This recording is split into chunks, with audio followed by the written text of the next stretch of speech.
नमस्कार। हम पढ़ रहे हैं कक्षा 11 राजस्थान अध्ययन। इसके दूसरे अध्याय को हम पढ़ रहे थे, जिसमें हमने पूर्व में सविनय अवज्ञा आंदोलन और गांधी और इरविन के बीच हुए समझौते, उसके पश्चात किस प्रकार पूना पैक्ट हुआ को जाना। अब इस वीडियो में हम भारत छोड़ो आंदोलन की पृष्ठभूमि को समझेंगे। भारतीय इतिहास में 1942 का भारत छोड़ो आंदोलन एक महत्वपूर्ण स्थान रखता है। इस क्रांति ने भारत में ब्रिटिश साम्राज्यवादी की नींव को हिला दिया और यह सिद्ध कर दिया कि भारत पर अब अधिक समय तक ब्रिटिश आधिपत्य नहीं रहेगा। भारतीय अपनी स्वतंत्रता के लिए मर मिटने को लिए तैयार थे।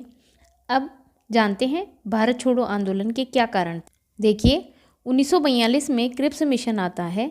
क्रिप्स मिशन की असफलता के बाद भारतीय ये समझने लगे थे कि ब्रिटिश सरकार ने स्वतंत्रता का अध्याय बंद कर दिया है और सरकार ने कठोर दमनकारी नीति अपनाई थी, जिससे देश में निराशा और उत्साहहीनता छा गई थी। इस स्थिति में कांग्रेस के समक्ष आंदोलन चलाने के सिवाय कोई दूसरा उपाय नहीं बचा था। दूसरा कारण था, ब्रिटिश सरकार प्रारंभ में द्वितीय विश्व युद्ध में जापान का मुकाबला सफलतापूर्वक नहीं कर सकी थी। मलाया, सिंगापुर, बर्मा आदि देशों में ब्रिटिश फौजों को पीछे हटना पड़ा था, जिससे भारतीयों को विश्वास हो गया था कि ब्रिटेन भारत की रक्षा नहीं कर सकता है। यदि इंग्लैंड भारत को आज़ाद कर देता है तो जापान भारत पर आक्रमण नहीं करेगा। तीसरा कारण था, युद्ध के नाम पर सरकार देश में साम्राज्यवाद का नाटक खेल रही थी। देश में भ्रष्टाचार और चोर बाजारी का बोलबाला था, जिससे जनता में विदेशी सरकार के प्रति असंतोष फैलना स्वाभाविक था। 27 जुलाई को ब्रिटिश सरकार ने लंदन में एक घोषणा की कि भारत को युद्ध का अड्डा बनाया जाएगा और उसके लिए आवश्यक कार्रवाई की जाएगी। भारतीय नेता इससे बहुत शुद्ध हुए और इस घोषणा के लगभग 12 दिनों बाद भारत छोड़ो आंदोलन शुरू हुआ। 27 जुलाई के 12 दिनों बाद कांग्रेस कार्य समिति की वर्धा में 14 जुलाई 1942 को बैठक हुई, जिसमें वर्धा प्रस्ताव द्वारा ये मांग की गई कि अंग्रेज भारत छोड़कर चले जाएं। प्रस्ताव में यह भी कहा गया कि जो परिस्थितियां उत्पन्न हो गई हैं उनका समाधान केवल ब्रिटिश शासन का अंत हो जाने से ही होगा। प्रस्ताव में बताया गया था कि इस उद्देश्य की पूर्ति के लिए कांग्रेस एक व्यापक आंदोलन चलाएगी। 1 अगस्त 1942 को इलाहाबाद में तिलक दिवस के अवसर पर जवाहरलाल नेहरू ने अपने भाषण में कहा, हम आग से खेलने जा रहे हैं, हम दुधारी तलवार प्रयुक्त करने जा रहे हैं, जिसकी चोट उल्टे हमारे ऊपर भी पड़ सकती है, लेकिन हम विवश हैं। यह कथन 1 अगस्त 1942 को इलाहाबाद में तिलक दिवस के अवसर पर जवाहरलाल नेहरू के द्वारा कहे गए थे। कांग्रेस कार्यकारिणी समिति की बैठक 7 और 8 अगस्त 1942 को बम्बई में हुई, जिसमें भारत छोड़ो प्रस्ताव पारित किया गया। प्रस्ताव पारित होने के बाद महात्मा गांधी ने भाषण दिया। उन्होंने कहा, भारत में ब्रिटिश शासन का रहना जापान को भारत पर आक्रमण के लिए आमंत्रण देना होगा। उनके भारत छोड़ने से यह आक्रमण हट जाएगा। भारत को ईश्वर के हाथों में छोड़ दो और अथवा अराजकता पर भारत को छोड़ दो। उन्होंने स्पष्ट कह दिया, मैं स्वतंत्रता का ज़्यादा इंतजार नहीं कर सकता। मैं जिन्ना के हृदय परिवर्तन की बाट नहीं देख सकता। यह मेरे जीवन का अंतिम संघर्ष है। महात्मा गांधी जी ने कहा, मैं आपको एक मंत्र दे रहा हूँ, वो था करो या मरो। या तो इस प्रयास में देश को आज़ाद करवा लेंगे या इस प्रयास में हम मर मिटेंगे। यह कथन महात्मा गांधी के थे। अब क्या था? ब्रिटिश सरकार कार्रवाई के लिए तैयार थी। 8 अगस्त 1942 को रात को भारत छोड़ो आंदोलन पारित हो गया। सरकार ने शीघ्र ही नेताओं की गिरफ्तारी शुरू कर दी। 9 अगस्त को गांधी जी के साथ साथ सभी नेताओं को गिरफ्तार कर लिया गया। गांधी जी को पूना के आगा खां पैलेस में नज़रबंद किया गया। अन्य नेताओं को अहमदनगर किले में नज़रबंद किया गया।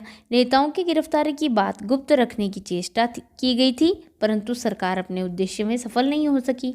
नेताओं की गिरफ्तारी के समाचार सारे देश में हवा की गति से फैल गए। सरकार ने कांग्रेस को अवैध संस्था घोषित कर दिया। कांग्रेस कार्यालयों पर पुलिस का पहरा बिठा दिया गया। राष्ट्रीय नेताओं की गिरफ्तारी से देश में आंदोलन शुरू हो गया। सरकार विरोधी प्रदर्शन हुए, हड़तालें हुई, सभा हुई और जुलूस निकले। सरकार ने कठोर दमन नीति अपनाई और तथा घुड़सवारों और बंदूकों द्वारा उन्हें बंद करना प्रारंभ किया। सारे देश में आतंक छा गया। ऐसा कोई भी नेता नहीं था जो जेल से बाहर था और इस विषम स्थिति में जनता का मार्गदर्शन करता। सरकार के प्रति घृणा और रोष से उत्तेजित जनता ने हिंसात्मक मार्ग अपनाया। जमशेदपुर, अहमदाबाद व बम्बई के मजदूरों ने हड़ताल कर दी। स्कूल और कॉलेज बंद हो गए। ऐसा प्रतीत होने लगा कि देश के कई भागों में, उत्तर प्रदेश के बालिया, बंगाल के मेदिनीपुर स्थित तमलुक और महाराष्ट्र के सतारा में समानांतर सरकारों का गठन किया गया। कई जगह जेलों पर भी आक्रमण हुए। अनेक कैदी जेल से निकलकर भाग गए। जयप्रकाश नारायण, अरुणा आसफ अली, राम मनोहर लोहिया आदि नेताओं ने भूमिगत रहते हुए इस आंदोलन में महत्वपूर्ण भूमिका निभाई। ब्रिटिश सरकार ने क्रांति के दमन के लिए जनता को मशीन गनों और गोलियों का शिकार बनाया। आतंक फैलाने के लिए पुलिस ने निर्मम कार्य किया। तपती धूप में खड़ा कर लोगों पर गोली चला देना, उन्हें नंगा कर पेड़ों से उल्टा लटका देना और कोड़े मारना जैसे दंड पुलिस ने जनता को आतंकित करने के लिए अपनाए। पुलिस एवं सैनिकों की गोली से हजारों व्यक्तियों की जानें गईं। सैकड़ों हजारों स्त्री पुरुषों को कोड़ों से पीटा गया। सचमुच ब्रिटिश अधिकारियों का दमन चक्र अपने चरम बिंदु पर पहुंच गया। पटना स्थित सचिवालय पर राष्ट्रीय झंडा फहराते समय 7 छात्र गोली के शिकार हुए। इस प्रकार सरकार की दमनकारी नीति पराकाष्ठा पर पहुंच गई। इतना ही नहीं, देश के कुछ हिस्सों में अप्राकृतिक अकाल उत्पन्न कर दिया गया। सरकार के दमन चक्र तथा जनता की हिंसात्मक कार्यों से अहिंसा के पुजारी महात्मा गांधी क्षुब्ध हुए। उन्होंने 10 फरवरी 1943 को 21 दिनों का अनशन शुरू किया। सरकार ने इसकी जिम्मेदारी अपने ऊपर नहीं ली। वायसराय की कार्यकारिणी परिषद के कई भारतीयों ने त्यागपत्र दे दिया। सरकार से अपील की कि वह गांधी जी को जेल से मुक्त कर दे, परंतु इसका परिणाम कुछ नहीं निकला। 2 मार्च 1943 को महात्मा जी का अनशन सकुशल समाप्त हो गया। अप्रैल 1944 को गांधी जी बीमार पड़ गए और सरकार ने विवश होकर 6 मई 1944 को गांधी जी को जेल से छोड़ दिया। सन 1942 में अगस्त क्रांति भारतीय राष्ट्रीयता के इतिहास में महत्वपूर्ण है। ये सही है कि यह आंदोलन सफल नहीं हो सका, किंतु इससे क्रांति का महत्व कम नहीं होता। इससे यह प्रमाणित कर दिया कि अब अधिक दिनों तक भारत में ब्रिटिश शासन कायम नहीं रह सकता। सरकार को यह पता चल गया कि भारतीय जनता में ब्रिटिश शासन के विरुद्ध व्यापक असंतोष है। इस प्रकार 1942 की क्रांति ने भारतीय स्वतंत्रता के लिए समुचित पृष्ठभूमि तैयार कर दी। क्रांति में भारतीय जनता ने अपूर्व साहस और धैर्य का परिचय दिया। लाखों युवक क्रांति में मातृभूमि की स्वतंत्रता के लिए शहीद होने को तैयार हो गए। इससे स्पष्ट हो गया कि राष्ट्रीयता की भावना अपने चरम पर है और ऐसी स्थिति में अंग्रेजों का कायम रहना संदिग्ध था। भारत आज़ाद हिंद फौज सुभाष चंद्र बोस ने 1940 के उत्तरार्ध में कलकत्ता में अपने घर पर कड़ी निगरानी में नज़रबंद रखे गए थे, किंतु वे जनवरी 1941 को भारत से बाहर चले गए और भारत की स्वाधीनता के लिए उन्होंने जर्मनी और जापान की यात्रा कर उन देशों की सहायता लेने का प्रयास किया। सिंगापुर पर जापान का अधिकार हो गया था। वहाँ अंग्रेज सेना के बहुत से भारतीय सैनिक जापान द्वारा गिरफ्तार कर लिए गए थे। नेताजी ने उन सैनिकों को सुसंगठित कर आज़ाद हिंद फौज का गठन किया और अंग्रेजों के विरुद्ध बहुत सफलता प्राप्त की जो आगे बढ़ती हुई इम्फाल तक पहुंच गई, किंतु अंत में जापान की पराजय के साथ इसकी भी पराजय हो गई। नेताजी की मृत्यु हो गई। आज़ाद हिंद फौज के अफसर शेरनवाज, ढिल्लन, सहगल आदि को गिरफ्तार कर लिया गया उन पर राजद्रोह का मुकदमा चला गया, किंतु जनमत के दबाव के कारण सरकार को उन्हें रिहा करना पड़ा। नौसैनिकों का विद्रोह भी महत्वपूर्ण रहा। नौसैनिक विद्रोह 1946 में हुए। यह एक महत्वपूर्ण घटना 1946 में घटित हुई। अपनी विभिन्न मांगों को लेकर भारतीय नौसैनिकों ने बम्बई, कराची और मद्रास आदि स्थानों पर विद्रोह किया। सबसे महत्वपूर्ण था बम्बई का सैनिक विद्रोह। सरकार से उनकी मांग की पूर्ति के लिए निवेदन किया गया। सार्वजनिक सभाओं का भी आयोजन किया गया। इन सैनिक विद्रोह ने ब्रिटिश शासकों को आतंकित कर दिया। इससे विदेशी राष्ट्र की नज़र में भी अंग्रेज गिर गए। अंग्रेज ये समझ गए कि अब लंबे समय तक भारतीय सैनिकों का सत्ता में बने रहने के लिए सहयोग प्राप्त नहीं होगा। राष्ट्रीय आंदोलन के इस दौर में मजदूर और किसान खुले तौर पर राजनीतिक और आर्थिक मसलों पर विरोध प्रदर्शन करने लगे।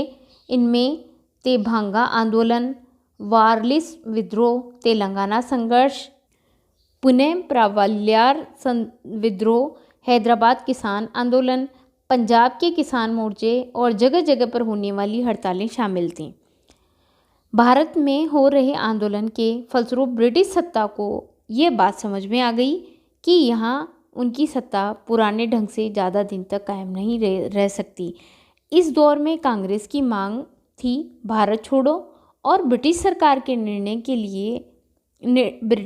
ने निर्णय लिया कि मार्च 1946 में एक कैबिनेट मिशन भारत भेजा जाए। कैबिनेट मिशन का उद्देश्य सत्ता हस्तांतरण का स्वरूप और उसकी कार्यप्रणाली का प्रबंध करना था, जो कि 1946 में भेजा गया था। सितंबर 1946 में मुस्लिम लीग की मंजूरी के बाद अंतरिम सरकार बनी। नेहरू को उसका प्रधान नियुक्त किया गया।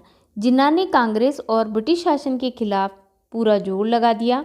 कांग्रेस का मानना था कि विभाजन अगर ज़रूरी है तो आज़ादी के बाद उसका फैसला होना चाहिए, जबकि जिन्ना की जिद थी कि पहले विभाजन फिर आज़ादी।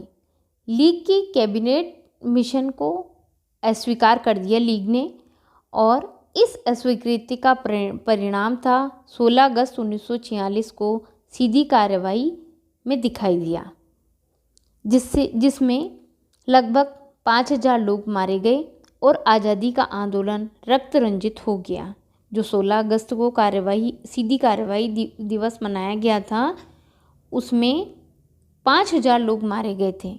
इसके बाद लीग ने संविधान सभा में भी शामिल होने से इनकार कर दिया। 1946 के चुनाव में भी लीग ने मुस्लिम सीटों का ध्रुवीकरण कर लिया। कलकत्ता, रावलपिंडी, नोआखाली में दंगे फूट पड़े और अंततः भारत की आज़ादी लीग के सांप्रदायिक और हिंसक रवैये के कारण विभाजन में बदल गई। माउंटबेटन योजना के अनुसार भारत का विभाजन कर दिया गया।